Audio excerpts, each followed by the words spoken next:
Hello friends, welcome back to our channel. എല്ലാവർക്കും ഇന്നത്തെ വീഡിയോയിലേക്ക് സ്വാഗതം.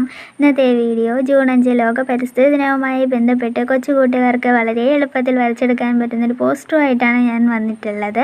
വളരെ എളുപ്പത്തിൽ വരച്ചെടുക്കാനായിട്ട് പറ്റും. എല്ലാ കൂട്ടുകാരും ഒന്ന് ട്രൈ ചെയ്ത് നോക്കിയിട്ട് അഭിപ്രായം കമൻറ്റ് ചെയ്യാനായിട്ട് മറക്കരുത് കേട്ടോ. ആദ്യമായിട്ടാണ് ആരെങ്കിലും എൻ്റെ വീഡിയോ കാണുന്നതെങ്കിൽ വീഡിയോ കൊണ്ട് ഇഷ്ടമാവുകയാണെങ്കിൽ ദയവ് ചെയ്ത് ചാനലൊന്ന് സബ്സ്ക്രൈബ് ചെയ്യാൻ മറക്കരുത് കേട്ടോ. ഞാനിപ്പോൾ ഇതുപോലൊരു ബോട്ടിലിൻ്റെ അടപ്പ് വെച്ചിട്ട് ഇതുപോലെ ഒരു റൗണ്ട് വരച്ചു കൊടുത്തിട്ടുണ്ട്. കോമ്പസ് ഉപയോഗിച്ച് വരച്ചു കൊടുത്താലും മതി. എങ്ങനെയായാലും ഒരു റൗണ്ട് വരച്ചു കൊടുക്കുക. അതിനുശേഷം അതിനുള്ളിലായിട്ട് ഇതുപോലെ കുറച്ച് ഷേപ്പുകൾ വരച്ചു കൊടുക്കണം. അതിനുശേഷം നമ്മൾ 2 കൈപ്പത്തിയാണ് വരച്ചു കൊടുക്കാനായിട്ട് പോകുന്നത്. കയ്യിൽ ഭൂമി താങ്ങി നിൽക്കുന്ന രീതിയിലാണ് നമ്മൾ വരച്ചു കൊടുക്കാനായിട്ട് പോകുന്നത്. വളരെ എളുപ്പത്തിൽ വരച്ചെടുക്കാനായിട്ട് പറ്റും. പെൻസിൽ ഉപയോഗിച്ച് ആദ്യം വരച്ചു കൊടുക്കുക, പിന്നീട് ഡാർക്കൺ ചെയ്ത് കൊടുത്താൽ മതി.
വളരെ സിമ്പിളായിട്ടുള്ള ഈ പോസ്റ്റർ എല്ലാവർക്കും ഇഷ്ടമായി കാണുമെന്ന് പ്രതീക്ഷിക്കുന്നു. വീഡിയോ ഇഷ്ടമായാൽ തീർച്ചയായിട്ടും ലൈക്ക് ചെയ്യാനും നിങ്ങളുടെ ഫ്രണ്ട്സിനൊക്കെ ഒന്ന് ഷെയർ ചെയ്ത് കൊടുത്ത് ചാനലൊന്ന് സപ്പോർട്ട് ചെയ്യാനും ആരും മറക്കരുത് കേട്ടോ.